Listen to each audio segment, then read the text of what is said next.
मेडियाफोरखौ खुलुमबाय बरायबाय आरो लोगोसे बर' रायजो राजाफोरनोबो आंनि खुलुमनाय जासिहरबाय। आरोबाव जोंनि बड'लेण्ड सुरक्षा मन्त्रिनि जेसेबां मावथिफोर दं कर्मिफोर दं बिथांमोनबो आंनि गोसो गोरबोनि साबायखर बावबाय। दा मोनसे मोजां खबरा जोंहा जाहैबाय जे नबसरनिया जे बर' कसारि होननानै गावखौ थगायनानै ट्राइबेल सार्टिफिकेट लादोंमोन आरो बे सार्टिफिकेटखौ लानानै जों जावले जावले चेलेन्ज खालामनो हादों। गुन 2000 मायथाइनिफ्राय 2014 बेनिफ्राय जोङो जुजिबाय हादों। जुजिनानै नै थांनाय माबायावनो अर्डार दंमोन बिनि माबाखौ सार्टिफिकेटआ केन्सेल जाबाय होननानै सिकिउरिटि कमिटिनिफ्राय बे आरो लोगोसे 2023 28 फेब्रुवारि बेयावबो जों केस होनायनि गेजेरजों सनियाफोरनि सार्टिफिकेटखौ इनभेलिड सोलिला होनना बुंनाय जादोंमोन। जे बिसोरनि जानाय सार्टिफिकेट जायनाखि लानाय बियो खुनु खामानियाव सोलिला, साख्रि बाख्रिबो मोनलिया, बेजों जिखुनु बेनिफिट मोनलिया, एमएलए एमपि दाराय हाला, एमसिएल दाराय हाला। बेखौ मोनसे 2023 जायनाखि 28 फेब्रुवारियाव अर्डार होनाय बेजों रोखा जाबायमोन। खिन्थु नैबे सिकिउरिटि कमिटिनि जायनाखि अर्डार स्पिकिं अर्डार आसाम गभर्नमेन्टआ होनाय बेखौ नबसरनिया थांनानै हाइकर्टआव आपिल खालामहैदों।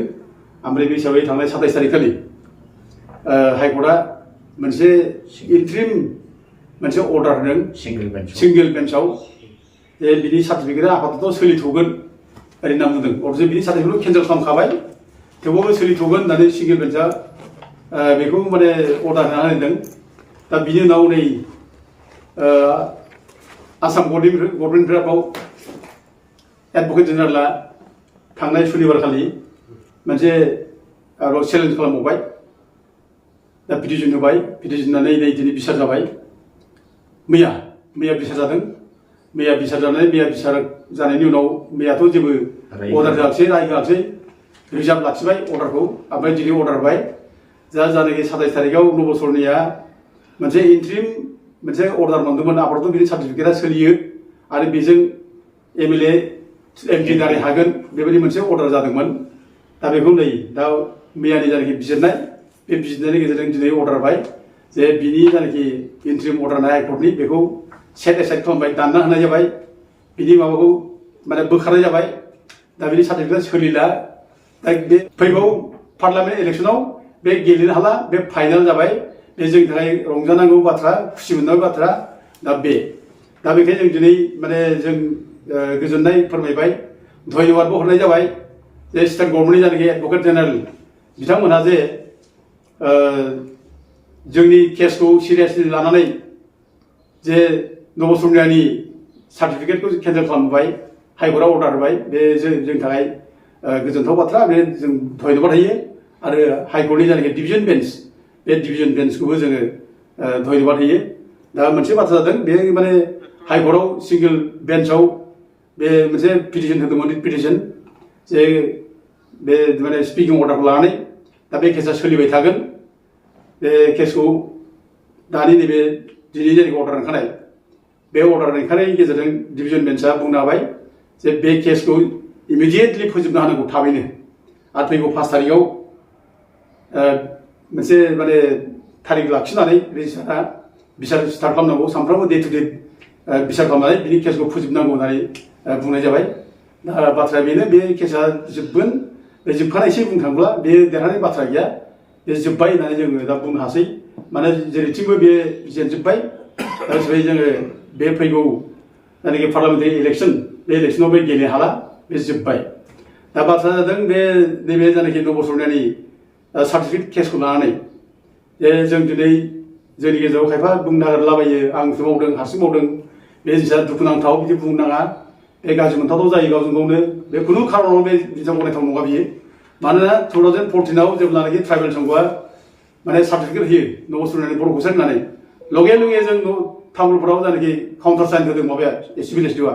जोङो थांदों, आंनि गारिजों आं लानानै थांदों। बे जनरलाल दङ, दा अशक ब्रह्म दं, माबानि मलानदुरि अशक ब्रह्म, बे माने माबानि जनजाति सुरक्षा मन्चनि बे सेक्रेटारि बिजन ब्रह्म दङ, माने जनजाति सुरक्षा मन्चनि प्रेसिडेन्ट। दा बिसोर गासिबो जों ज' थांदों। ओमफ्राय क'क्राझारनि उकिल मोनसे अशक माने होननाय माबा दं आरोखि एडभकेट। दा जों ज' थांनानै 카운터 사는데고 우리들 감당고 होननानै जोङो सिभिल एस्टिखौ जों बुहैदों दा सिभिल एस्टिखौ बुंनानै सिभिल एस्टिआ आजिखालि मोनसे माबा लिरना हरदों जे कमिशनार एन्ड सेक्रेटारिया कनफार्म खालामनांगौ जे सरनियाफोरनि सार्टिफिकेटखौ होनांगौना होनाङा सरनियाफ्रा एसटि नंगौना नङा बेखौ बे माने कमिशनार एन्ड सेक्रेटारिनो लिरना हरदों WDFनो आरो लोगोसे गावबो दिनैनिफ्राय आङो खुनु सरनियानि कास्ट सार्टिफिकेट काउन्टार साइन खालामला होननानै लिरना होदों दा बे दरखास्तखौ जोङो जनरल दानि नामाव होनाय जादों बिनि नामाव होनाय जादों दा गतिके खामानि मावनायाव जनजाति सुरक्षा मन्थ्रि गासिबो माबाफोर थांनानै ज' मावनाय जादों ओमफ्राय बे माने 9 बोसोरनि जानाय सार्टिफिकेट बे सार्टिफिकेटखौ लानानै जोंहा बाव हाइकर्टआव केस होदों हाइकर्टआव केस होदों ट्राइबेल संघखौ ओमफ्राय बे केस होनायनि लोगो लोगोनो जोंनिया माने हाइकर्टनि जानाखि जास्टिस बिडि आगरवाला बे बिडि आगरवाला माने राय होदों मोनसे इन्ट्रिम अर्डार होदों बे केसनि नाम्बारा जाहैबाय जोंना WPC 25802014 आरो बे केस होनाया जाहैबाय माने अशोक ब्रह्म आरो लोगोसे जनमलाल बसुमतारी दा बेखौ होनाय खारना जाहैबाय जोङो बेगाव जों गासिबो जों दंजोबो गासिबो जों फैसा थाखा बुथुमनाय गासिबो मावनायफ्रा जनजाति सुरक्षा मन्थ्रिजों मावनाय जादों ओमफ्राय बे केस होनाय लोगो लोगोनो लगे लगे हाइकर्टआ एन्ट्रि मोनसे अर्डार होदों आरोखि बेयाव ओरै होदों आरोखि हाइकर्टनि अर्डारा The Sonia is not enlisted tribe in the list of scheduled tribe incorporated in the Central Order number 22. Though tribe certificate had been issued to Nova Sonia, Sonia number 7, माने बेना 5 आरोखि दा बेखौ होनदों आरोखि दा गथे बै समावनो जोङो ज' थांनानै बे केसखौ होनानै जों अशोक ब्रह्मनि नामाव केस होदों जनरल बसुमतारी नामाव केस होदों बे समाव जों इन्ट्रि अर्डार होनाय जादों आरो बेजों लोगोसे आरोबाव जेब्ला 2018आव 5 जुनाव जेब्लानोखि WPDBCआ मोनसे अर्डार होयो जे सरनियाफ्रा ट्राइबेल नङा बे ट्राइबेल खालामनायनि प्रसेसा सोलिगासिनो दङ दा बे प्रसेसा जोबसान्दि बिसोरनो कसारि सार्टिफिकेट नांगौ होननानै WPDBCआ मोनसे अर्डार होदों नटिफिकेसन दोनदों आरो जों बे नटिफिकेसन लानानै जनरल बसुमतारी आरो दावराव दैखां नार्जारी आरो लोगोसे कख्लाबारिनि जायनाखि NGO आनएमप्लयड इयुथ माने ससाइटि दङ जों बेखौ लानानै जों केस होदों हाइकर्टआव ओमफ्राय केस होनायनि बिसार हिसाबै जोङो 2019आव होदों बेखौ 30 नाम्बार केस 2019 बे केसनि माने माबा नाम्बार हिसाबै 2023नि 28 फेब्रुवारियाव अर्डार होबाय जे हाइकर्टआ सरि WPDBC डिपार्टमेन्टआ बे रोखोम माने ट्राइबेल नङै सरनियाफोरनो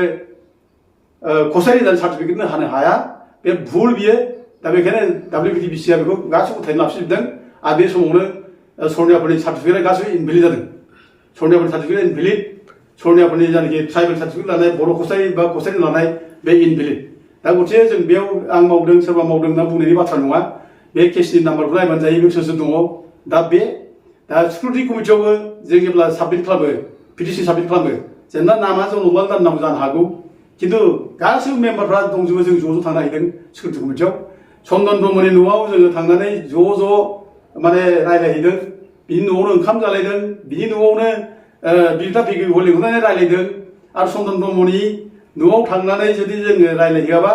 बे चन्दन ब्रह्मआ जुदि मन्थ्रि जानानै बे सिकिउरिटि कमिटिखौ जुदि कनस्टिटिउट खालामना होबा दानना होआब्ला बे हारसिं सोरबा जों बुंनानै सोरबा बुंनानै दाया बियो बे भुल बियो बिदि नङा बे चन्दन ब्रह्मनि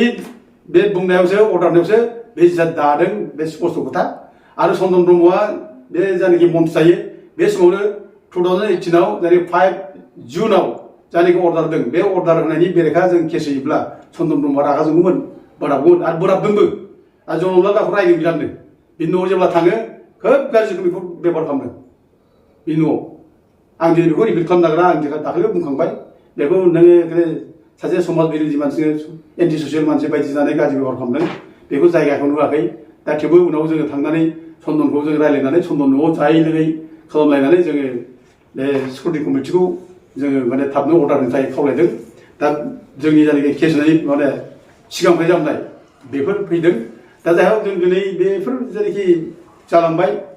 दा जों जायनाखि रिजाल्ट मोनबाय बे रिजाल्टआ बर' हारिनि रिजाल्ट बे जोंनि साफा सानैनि जोङो रंजानाय बाथ्रा गैया साफा सानै क्रेडिट लानाय बाथ्रा गैया नंगौ खस्थ' खालामलायदों खस्थ' खालामलायदों जों नंगौ खिन्थु बिदि होननानै जोङो दा क्रेडिट लालायनाय आंसो मावदों आंसो मादों बे होननानै बुङोब्ला बे लासिं सिं जायो अपमान जायो आरो मानसिफ्रा रायखोमानो स्कप मोनो जों बिदि रायखोमा जाथावथाव खामानिखौ जों मावनो नाङा मानोना दुनियानो मिथिगौ बिटिसि एरियानि ज' बर' दं मिथिगौ जों बेसेबां मावबोदों जों बेसेबां खामानि मावबोदों मा केस होआ जोङो सुप्रिम कर्टआव केस दाबसिनबो दं जोंहा नांजानाय दा थाखा दाहारबो दाबो दं जोंहा सुप्रिम कर्टआव लायनाय जनरल दाया गावनो लायदों थाखाखौ मेनन कुमार ब्रह्मनाव 2 लाख थाखा लायदों आं सुख'बाय 1 लाख आरो दंबायो बेखौ दा बेखौ जों सुख'नो दा जों जुदि सुख'आब्ला दायथ' लायाब्ला दा बेबायदि जोंहा गोबां खामानि दं दा बेखायनो जोंनि क्रेडिट लालायनायनि बे जुजिलायनायनि बाथ्रा नङा बियो आरो मावनांगौ दंबायो मावनांगौ दङा जाहैबाय दिनै सरनियाफ्रा ट्राइबेल सार्टिफिकेट लानानै माने हयथ' फैगौ लकसभा इलेक्सनाव कन्टेस्ट खालामनो नाजानो हागौ दा जों बेखौ साखाफारा जानानै थाखानांगौ बिसोर होबथानो थाखाय आरो लोगोसे MLA माने इलेक्सनावबो बिसोर नाजानो हागौ आरो MCLA इलेक्सनावबो बिसोर नाजानो हागौ BTC इलेक्सनावबो बेखौ जों बोरै होबथानो बेनि थाखायसो जों नाजानांगौ बे जोंनि थाखाय बे माने ओरैनो खामानि मावग्रा मानसिफ्रा क्रेडिट नागिरा खुनुदिन खामानि मावग्रा मानसिफ्रा मावलांबाय थायो रिजाल्टआ मा फैयो जोङो खोब माने आं मावदों होननाय बे जोंनि सभाव थानो नाङा आरो जोंहा बिदि सभाबबो गैया ओंखारो जोंनि गेजेराव गोदान मानसि हाबफैनानै जोंनि न'आव हाबफैदों सोरबा माने बुजिया सोमजिया मानसि सोरजों लिंक लानानै फैनो हाबफैगोनथाय बेफोरबायदि मानसियानो दिनै जोंनि न'खौ सावनो नागिरो आरोखि दा साबधान जानाया मोजां गोदान मानसिफ्रा हाबफैनानै जोंनि संगठनखौ दुरदाम खालामनाय बदनाम खालामनाय बेबायदि माने जोङो माने साबधान जानांगौ दा जोंनि माबायाव जनजाति सुरक्षा मन्चआव हयथ' जोंहा जेबो फाराग गैया जेबो डिफारेन्स गैयामोन आदा जनकआ हयथ' आंनि बे माबायाव एरेस्ट जानाय समाव थांनाय बोसोराव आं जेब्ला माबा एरेस्ट जायो जानुवारि मासनि 7 थारिखनिफ्राय आं मास मोनथाम जेब्ला जेराव थायो बे समाव आदा जनकआ खोब गिनानै माने रिजानो बे जादों नै अमर सिंजों बेखौ ट्रिटमेन्ट खालामलांदों बेनो फैसा नांगौ नागिरनांगौ हरदों जोंनानै गासिबो जोंनि केसआव नांगौब्ला सहाय खालामजोबदों दा बे समाव बिथाङा खोब माने गिनानै आन्दायलाबायदों दा बे आन्दायनायखौ लानानै माखासे मोजां सुजुग लादों दा बेबायदि जादों आरोखि दा बेखायनो बेफोर बाद हो आरो बिनि उनावबो जों ज' मावफिनदों आदा जनक जों बुजायनां बेखौ दा गि माखौ गिनो जोंसो सिगिनांगौ जोंखौसो गिनांगौ जोंहा स्पिरिट दं जाथि मावनो जाथि दानायनि बे समाव जों रावखौ गिनांगौ बाथ्रा गैया जोंखौ गियो आरो जों मानो गिगोन फालाय आं बेफोर खोथाखौ बेजों रायज्लायनानैबो आरो जों ज' जाफिननानै आरोबाव जोङो डिलिमिटेसननि जों केसबो हैदों आरोखि नै बावथाखै कयेक मास जादों डिलिमिटेसन केस होनाया दा गथिखे जोंहा बेयाव डिफारेन्स जादों माबा जादों जनजाति सुरक्षा मन्चआ गैया जेबो बेबायदि खोथा नङा दा हयथ' जुदि माबा साननानै जुदि बुंदोंब्ला बे आलदा बाथ्रा सोरबा माबा बुंदोंब्ला आलदा बाथ्रा बे दुखुनांथाव दा जिखि जादों आङो जोबोद माने गोजोननायजों रायजो राजानो माने बयनोबो हामलायनाय हरबाय धन्यबाद होबाय बयबो जोंनो गरसे फैसा हरदों सापर्ट खालामदों आशीर्बाद होदों जों खबर लाबाय थादों दा बेफोरनि थाखाय बयनोबो धन्यबाद होबाय आं बयखौबो खुलुमनानै आंनि बुंनायखौ फोजोबबाय गोजोन्थों।